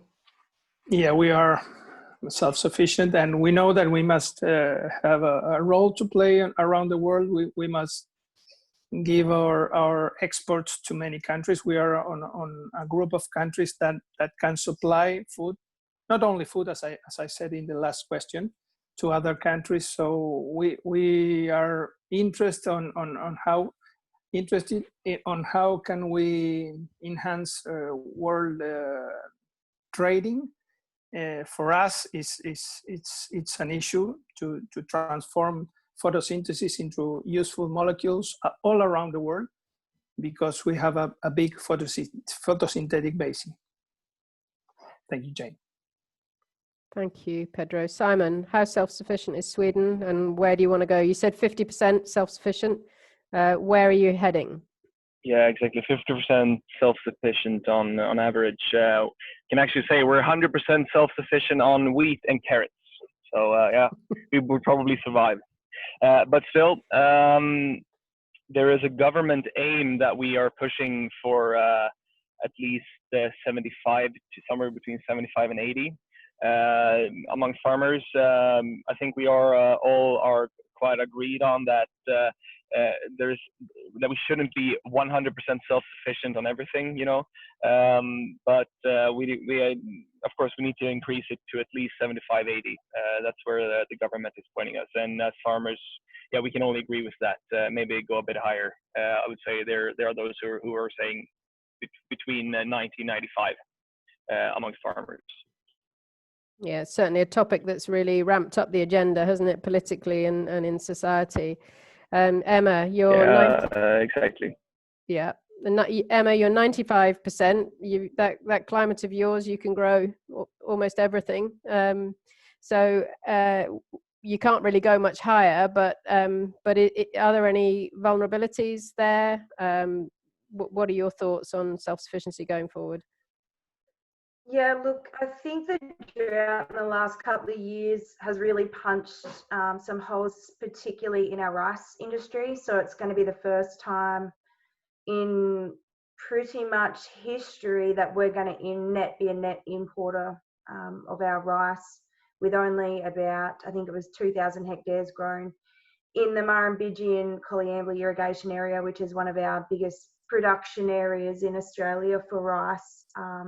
we're seeing water be shifted away from those kind of staple commodities like rice to permanent plantations such as trees in drought years, and that's just purely water demand and what trees can afford to pay for water versus, say, the rice industry can afford to pay. So I think we've got some pretty interesting discussions going forward around the role of our irrigated industries. Irrigation takes up about 0.5% of Australia's land mass, and yet it produces something colossal like 40% of what we export. So as we see the permanent plantations like almonds and that start to encroach more and more on what are traditional row crop and annual cropping zones, I think things like rice production and stuff like that are going to become more topical, and something that government and our farming bodies need to have a bit of a think about going forward of how everything's going to fit together. Thank you, Emma. So yeah, what are the vulnerabilities to self-sufficiency you've just raised? Steph, self-sufficiency in Canada. Yeah, it's an interesting topic. I mean, our Prime Minister was just saying 2 weeks ago how we are almost self-sufficient, which, I mean, if a politician is really trying to convince us of that, it makes me question, is the system really that close to there? And Colin's right, when you're in our kind of climate, the diet has changed. So we're self-sufficient in a certain number of things that we can actually raise and grow here in Canada. But having a farm shop that then, has shifted to trying to get all of the different bananas and oranges and things in, there's certainly far more products that we bring in from elsewhere than we can possibly grow here. And even when we try to support local in our store, and they're hard to find. And I think it's not that we can't grow it or produce as farmers. I think our biggest issue is certainly in the processing chain. Labor prices are just being driven up and driven up. And so it's becoming impossible to make a profit in producing our own food locally. And so it's all being exported and being manufactured down in Mexico and being brought. So we're growing it here, we're shipping it down there, and we're bringing it back. And as soon as that chain shuts down with something like COVID, we may be growing it, but can we actually process it and distribute it and sell it in the right format? We process a lot for restaurants, and as the restaurant business has collapsed, their inability to shift products into a format that we can sell in a grocery store to consumers has really shown their colors. So I think, as much as our politicians are saying we are very self-sufficient, I question the model that we have that is so concentrated, and I think our labor shortages are going to be a huge concern in the future for the food system. Yeah, very, very true. Breyton, self-sufficiency. Yeah, I think we are self-sufficient in most of agricultural crops. Obviously, when we have years where we have huge droughts, then we cannot maybe be a net exporter of, say, maize, for instance. But most of the years, we are self-sufficient. And Breyton, I had a question offline from Colin Lay, and he's asked, how are smallholder and disadvantaged farmers in South Africa dealing with COVID impact on their production? Well, like I said, the problem now is that even though government has intervened, it's not possible for them to just load their vehicle and take it to the market, or take it to the street and sell it, because there's been so much regulations. So smallholder farmers are really impacted very hard, and then also, you can't travel, you can't go to other provinces, so they've been impacted very hard at this moment. But like I said, government has intervened, and hopefully the money will get to those smallholder farmers. Thank you, Breyton. Right, the top question in our Q&A is, in the UK, there have been hints that we may consider permitting genetic editing, but not GM, as we leave the EU. Attitudes and legislation towards this vary across the world. What opinions do our international panel have on gene editing? So I'm going to go to Colin first, because it's such a topical debate. And then Simon, I'll come to you, because in Europe, it's a big topic. You said international, I thought I might get off lightly. Yeah, scientifically, I have no problem at all with gene editing. I think it's just an accelerated plant breeding program. I think it's huge opportunities to reduce our reliance on synthetic chemicals, reduce our reliance on synthetic fertilizers. It's got the opportunity to bring in drought resistance, well, more apt to Scotland would be wet weather resistance, if that can be possible. But what I think it does is in the UK, we're having the threat for us now is leaving the EU, creating new trading partnerships around the world, and the threat that gives to our homegrown industry, of which is dairy, wheat, beef. And I suppose part of that, the marketing campaign about this is how we see ourselves as having one of the highest welfare or production standards in the world. You could argue that, but that's what we are. And I think when you're trying to sell to the public that you're above and better, and you're doing a trade deal with, for example, the USA, where the media would have us think it's all washed with chlorine and filled with Roundup, I think you muddy the waters with gene editing. And I think we need to look at what the public wants. And as I said earlier, the whisky industry is a massive part of Scotland's export market, a lot of that being to Asia, and they're very much against any type of gene editing. And I think it's bad marketing, gene editing, because it sounds a lot like genetically modified, when scientifically it's quite different. So I'm not against it, but I really don't think we should be even dipping our toe in the water with that right now in the UK. But the lobbyists will likely win the day. But Scotland's very much against it. I do believe Scottish Government's very much against it. So let's just hope that there's no waters muddied for the time being. Thank you, Colin. Simon, I'll take you out of Sweden. Europe, gene editing. Yeah, yes, thank you. Well, I'd like to, I'll join Colin in his very diplomatic answer. Looking at, I think looking at crop production, of course, in Sweden, and there isn't really any concerns against new techniques, for example, CRISPR-Cas and so on. Where if you look at the animal sector, Sweden is a country that has, first of all, one of the highest standards when it comes to animal welfare in the world, and we also have one of the lowest uses of antibiotics in the world. So there it's a bit more tricky, I would say. I don't see that many raises when it comes to new breeding techniques. Of course, CRISPR-Cas is used there as well, but amongst that, there is nothing against nor with. I would say it's a kind of a shift there. I don't know. It's going to be very interesting. I think among young farmers there is more support than amongst older farmers, I would say, in general. Thank you, Simon. And Pedro, you were talking about a pro-science agenda, and there is a second question for you. So what is your view on gene editing? But also there's a secondary question. Are GM crops permitted in organic production in Argentina? And are you able to home save GM seed on your farm? So your views on gene editing and also the GM specific question. Yeah. Jane, I'm pro-science, pro-technology. I think that technology is here to solve problems.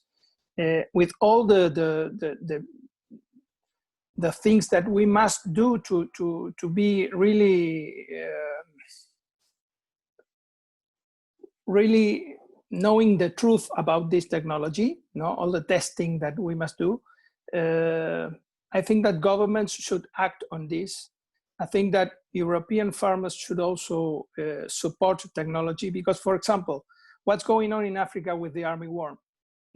We have the technology, really simple technology with BT corn, for example, and many African families are starving because they don't have their annual crops because of this. This is a matter of living, And technology is here to solve problems. So we must do all the testing that we need, but we must be aware of problems, but we must have the courage to go on. So I totally support new breeding techniques. I think that if we do the correct testing, we should all be on this road. And regarding to GM crops here in Argentina, I'm not an organic farmer. I really don't know what are the restrictions on that. I don't think so, but I'm not sure. And you can take part of your harvest and leave it in your farm if you inform to the companies and if you pay the intellectual property as well. This is our status here in Argentina. Great. Thank you, Pedro. And Emma, I'm just going to ask that question of you because you're such an export nation, as is South Africa, but I think we're running short of time. So I'm just going to ask you about the gene editing and, you know, what that would do to your industry in terms of export, and are you allowed to use those technologies? Yeah, look, I'm a bit like Pedro. I'm very much pro-science. A lot of that BT technology that we see originated in the cotton industry and was actually bred in Australia at the CSIRO. So we've got a strong background in GM, and we've seen the benefits of it locally, with being able to reintroduce certain industries into districts that previously were unable to be grow some of those crops due to insect pressure and the use of some very nasty chemicals back in the day. We've seen some massive steps forward. We're seeing great environmental results through reduced pesticide use and the ability to use softer chemistries in crops like cotton. The Australian government actually allows it to be a state-by-state regulated around GM. Tasmania does not grow GM crops, and South Australia has just lifted their memorandum last year, all except for Kangaroo Island. So we do primarily use GM, like I said, in cotton, but I think it has a fit. But it's about taking the consumer on the journey and listening to the consumer. So there are people that are starving. There's amazing technologies like golden rice that has beta-carotenoids genetically modified into it that are helping to alleviate blindness in kids in Africa that we've had to stop on because people are petrified of the technology that can very simply solve massive health issues through using staple food. But it's just about how do we now, as farmers and agriculturalists, show that we are quite scientific, that we do have the goods that back us, and that there's really, really good scientific foundation behind this, and take that consumer on the journey with us so they feel comfortable in having that as part of their diet. Thank you, Emma. Yeah, very wise words. So another question here. This relates to a comment that Colin made about consumer demand to drive what's produced. How can agriculture transition to producing what's wanted rather than what farmers have always produced? Who'd like to go first? I think it's much of a carrot and stick thing, isn't it? Yeah, it's a difficult question. I think technology, blockchain, all these, as we've all discussed, technology is a big part of that. There is parts of Scotland especially that can't produce anything other than lamb, and it's not a product that is massively consumed within the UK, so therefore it's exported. So sometimes there's no option, but other times I think we need to be far better at reacting to market pressures. I think we're guilty of using it's always been, we've always done that, so let's just keep doing it that way, and it'll eventually work out in our favour. And it just doesn't work. So if anyone comes up with a solution, I've got a listening ear here. So. And Breyton, you're a country that can produce most things, and you export a lot to the other parts of the world, particularly during your peak season. So how do you react to that question? Well, I think that if your farm is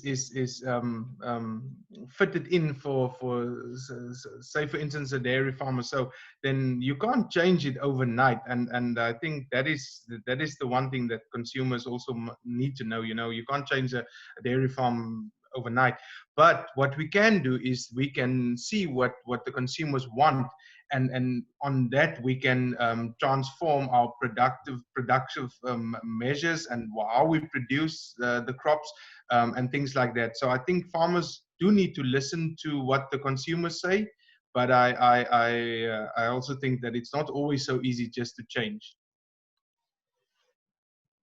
Yeah, and Steph, I was going to come to you next.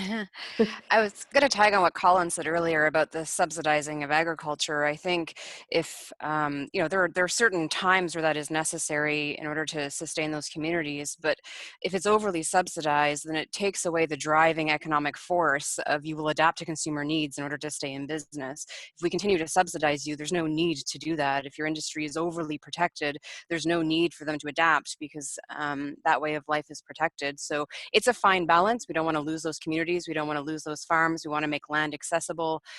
I think it's about figuring out how best to use that subsidy money in order to, I think it would be better used in terms of marketing campaigns and bringing industries together and bringing the industry up so that we can get better market prices in the first place. But I think if you let economics drive it and you don't always come in and subsidize, then farmers just have no choice but to adapt in order to stay in business.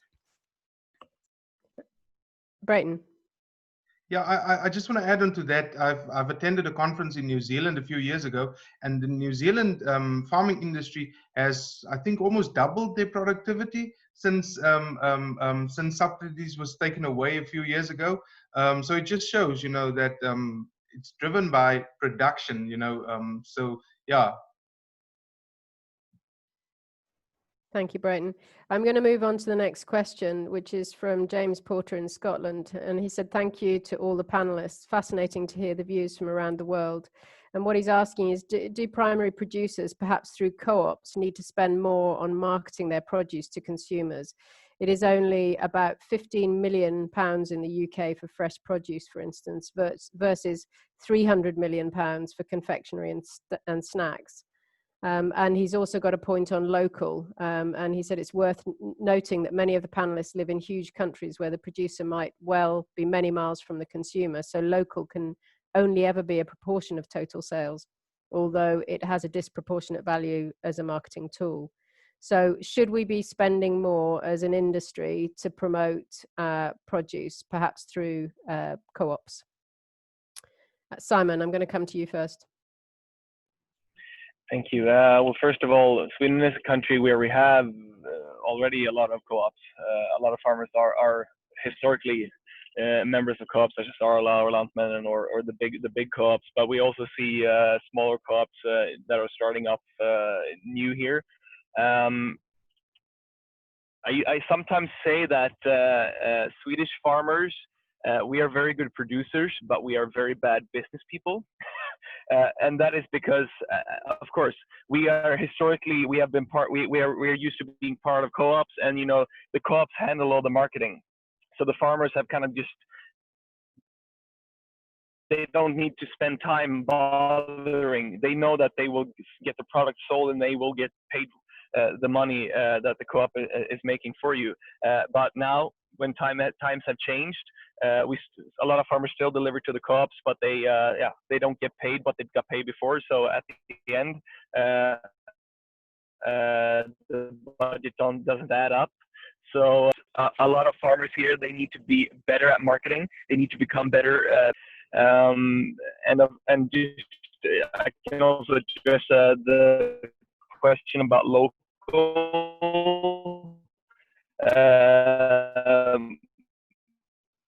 We have, such as many other countries, of course, we have which says from Sweden, which is very, very used, much more into regional products. People want, because consumers want to buy very, very more local now than just looking back 5 years ago. And you especially see that in fruits and vegetables, mainly vegetables, since that is what we can produce ourselves. Thank you. Thank you, Simon. And Emma, I'm going to come to you just because you were saying that in your introduction, you were saying that Australian consumers need to pay more for Australian grown and Australian made. So this is quite a key question for your country. Yeah, and I think some of the big limitations that we have is just scale. 85% of our population lives along the East Coast, so Brisbane, Sydney, Melbourne, basically east of the Great Divide. So we've got a very small proportion of people out in the middle of Australia growing a lot of the grains and oilseeds and fruit and vegetables that do have to eventually make their way back into Sydney. So that makes the co-op style thing a bit more difficult, just because we're not, other than the Hawkesbury and stuff like that on the edge of Sydney, we're not really producing a heap of stuff right on the doorstep of the people at the end of the day that are going to consume it. But I think this comes just back down to communication and building bonds between agriculture and consumers. It's the long and the short of it. And I don't think, like, it's the Australian Farmers Federation and that have been doing some good jobs with some media campaigns and stuff like that, but there's always more to do. And I think we need to take the focus off of showing, you know, the traditional 40-something-year-old farmer in an Akubra standing in a wheat paddock, and start showing the diversity and age range and some of the cool things that are happening in ag, and take that traditional standpoint off of it. Thanks, Emma. Steph, do you want to add something to that? Yeah, I mean, we've been watching in terms of marketing what's happened with some of these meatless burgers that have hit the market in the last year, and how, I mean, if you actually dig into it and see which big businesses are funding all of those marketing campaigns, the almond industry, the you know, as the Walmarts and they've all have stocks in these, and definitely marketing money makes a difference, right? And they are leading a lot of these dialogues on animal production and climate change. And they're shifting the entire conversation. It's becoming a big picture conversation, and really it's about selling these meatless veggie burgers. So I think we do need to actively get involved. I think we haven't needed to, because everybody eats. Everybody will buy food on a weekly basis, and up until now, you know, the beef industry or the pork industry hasn't necessarily been at risk of being overthrown by, you know, the veggie patties and the other side of it. But I think whether it's sales driven or whether it's just about image and it's about, you know, valuing the industry, the marketing has to be out there just to counteract some of this big business and the money that they're investing into processed food so that they can make a dollar. There needs to be some counter effect. And where that comes from and who leads that is difficult, because there isn't the business money behind it to drive it. Thank you, Steph. Pedro? Yes, regarding this, we have a work here that we have been doing. It's a systemic approach on our grasslands and meat production. And when you take into account the emissions that cows make and the capture that the grasslands make, we are sequestering carbon in our systems. This is part of the conversation as well, and we are publishing these studies. But regarding the point, we are not seeing much vertical integration here in Argentina. We are commodity producers and we are not marketing experts. So there's a lot of work to be done there, because, you know, carbon footprint is an issue and consumers are really worried about that. So we will see more of this in the future, for sure. Thank you. Thank you, Pedro. Breyton, do you want to add anything? I just want to say that, you know, in most African countries, there's a lot of small guys, and they need to work together, and a lot of them are working together with these co-ops for them to, you know, really generate something, you know. And so co-ops in Africa is strong, I think, and I also think that it will get stronger even in the future. Thank you, Breyton. So we're going to change tack slightly now with the question. This question is from Dusan, and he's asked, he or she, sorry, I don't know your gender, was asking, I want to hear from panelists regarding rural youth and community development. Is it too much to expect that rural youth can, should, and must do more for their community? So I'm going to ask Steph to go first on that one. I don't know about asking them that they must. I think some of our programs are being lost. I know here in Canada, we've always had the 4-H program, similar to a young farmers program or a rural youth program. And it's always had as its roots with young farmers to encourage community service. And I think that's been very valuable in our communities over time in the US and through Canada. Unfortunately, there there are simply fewer and fewer farm families, and so it's hard to continue that moving forward. I think it needs to be promoted. As all of this marketing conversation we've had, our business has made it part of our mission statement, is to give back to the community and to work to elevate the industry as a whole. We feel that it's really important to give back, but I don't know how you encourage or require that of other people. I'm very interested to hear from others, because I think it's really important. Sustaining those rural communities is what then sustains those farms. If the community dies and they're not there anymore, then there is nothing left to support those farmers. They have no workforce to rely on. Their distribution chain gets farther away. So making sure that those rural communities are healthy is so vital, and how we work to encourage those young people to become involved and make that a positive environment. I don't know what the answer is, but I think it's important. Yeah, here, Steph.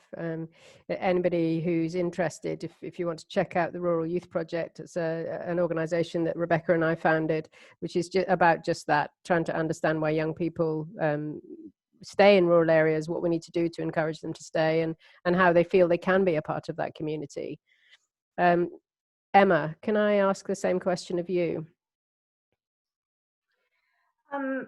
I think it's first of all important to recognise that some people have a natural desire and want to be at the front and take on some of that leadership role. And I think as an agriculture industry, it's about finding those champions for each of the industries, and then giving them the tools and the skills to be able to go and be that voice and that front for their communities and for their industries. I think with the Young Farming Champs program, that's exactly what we do. We're seeking out those people that want to learn the skills to be the mouthpiece of their industries and their communities, and tell the good story and try and encourage that next generation onto the farm. I think the biggest thing is there seems to be a plethora of courses and upskilling events and stuff like that last for 3 to 12 months and then end. So we're getting all these people that get base training and this base ability in Australia, to learn the basics and get the journey started, but then you lose support pretty quickly. There's not true alumni networks to continue that training and to continue to develop your role in agriculture in that way, unless you seek it out. And I feel like there seems to be lower level training of trying to find these base champions and give them basic training and superstars, and not much in between. And we need to find ways of being able to bridge that gap and take young people on this journey and allow them to get comfortable in their own skin, get comfortable in their own industry, and then they'll be able to turn around and champion their communities and what's going on. Yeah, very wise words. Simon, you were vigorously nodding your head. Do you want to come in here? Yes, please. Yeah, I can only agree with what has been said so far. Here in Sweden, we have major issues with this. It's not if you just look at about two-thirds of the northern parts of the country. There is basically no young people sticking around there, or no people who want to live in rural areas.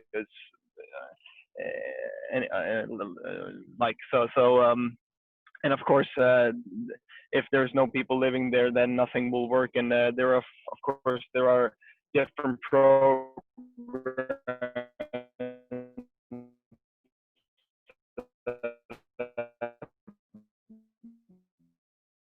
but the problem is bigger here in Sweden. I can just give you an example. We have a program within the Federation of the Young Swedish Farmers to kind of support the really young kids of farmers, because they are being bullied at school because their parents work at farming, with their background coming to their classroom every day. So we have major issues. Just to kind of tell you about the perspective and the kind of the size of this situation.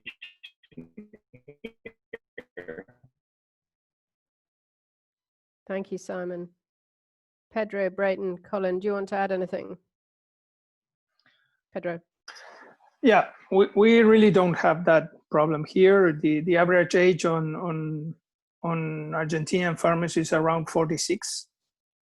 But if I had to say something, I would speak about connectivity in our farmlands. That's a big issue here for us. Thank you, Jane. Breyton. And I think that, you know, in South Africa, or as Agri-Expo, where I work from, we started an organization called Youth Shows, and we have young kids coming in, and it's very much based on the 4-H movement in Canada. But there's also a gap in commodity organizations and specifically also show organizations where there's a board, but there's not young people. So a lot of the commodity organizations have now started to have like a next generation group, which is intended to follow up on the, you know, in future. But there's still too much of these organizations that do not have that. And I think that it is the responsibility of all industries, all commodities, to have and to elect or to select a younger group that can be sort of like their wing and give them some input, but then also eventually take over from them. Thank you, Breyton.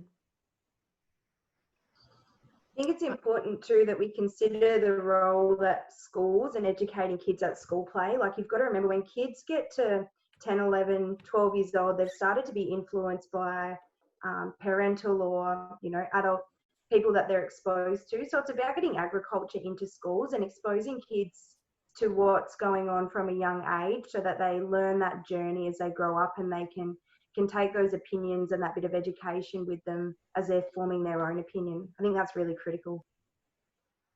Thank you. Very, very good point. Colin. Yeah, I just think the question alluded to the fact that it was a young person's responsibility. I think a community is not an individual, it's a collective effort. And I think it's down to all of us to grease the path up for anyone below us that maybe see that has potential. We need to create opportunities, so it goes back to the opportunities within rural sectors. Like the land, I'm just speaking for Scotland here, but the way the government over the last 10 to 20 years has structured the land market to remove it from hereditary big landowners, it's actually done the opposite of what the intention was, and it's tied all the rental market up, because they're scared at renting to new people in case they lose their control over their asset. And I think rather than demonise big landowners, we should be celebrating the fact that they're given opportunities in rural communities. I think yes, they're not perfect anyway, and we don't always agree with somebody controlling a huge amount of land, but ultimately farming would be so much better if all of our money wasn't tied up in asset and that was somebody else's problem. And quite frankly, if someone else has got big debt for owning land and I can farm it, then I'd rather them have the problem than me. So. Oh, thank you, Colin. Great answer. We've just got time for one last question before I wrap up. But what I'm going to ask is there are a number of questions that we haven't managed to answer. So if all the panelists are okay, we'll circulate those with you if you wouldn't mind responding to them. So we will come back to everybody that has asked the question, including Colin. You had another question, Colin Lay, that is, which you sent me offline. So the final question is from Lisa, who is in South Africa, and she said, how can media, print, broadcast, digital and social serve you and other young farmers better with new era information and news? Are there any specific topics on management, marketing, markets and new tech that you would like to hear more about? And I'll start in South Africa, Breyton.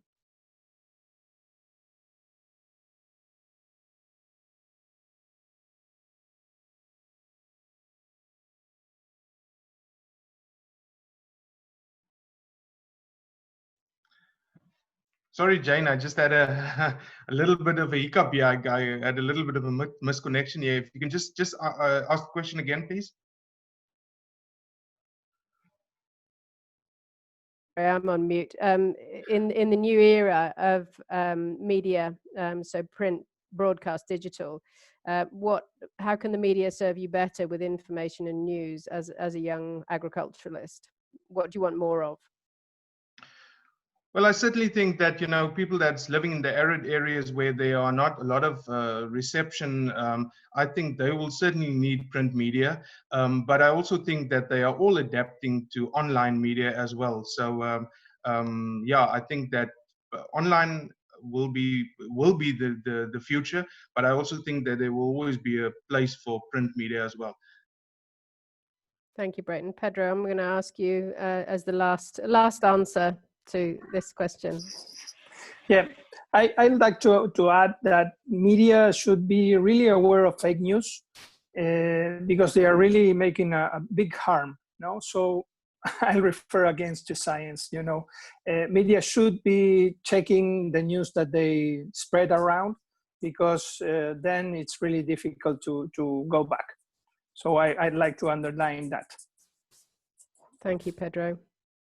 So thank you very much to all the panelists. I'm going to end with two polls. One is to ask the question again about how optimistic do you think young people are about the future of agriculture and food?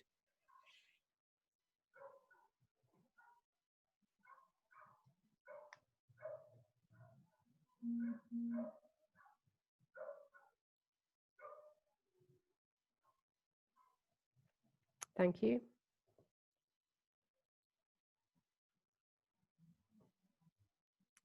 So that's improved. So you've made a compelling case, all of you. Thank you very much. Our plan is to run another session in a month's time. So we're now going to ask you what topics you'd like to hear for the next session.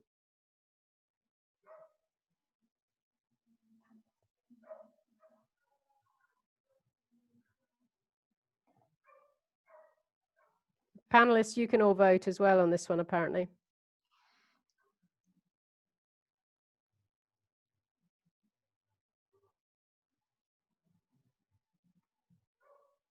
Thank you. There's still a few answering, apparently.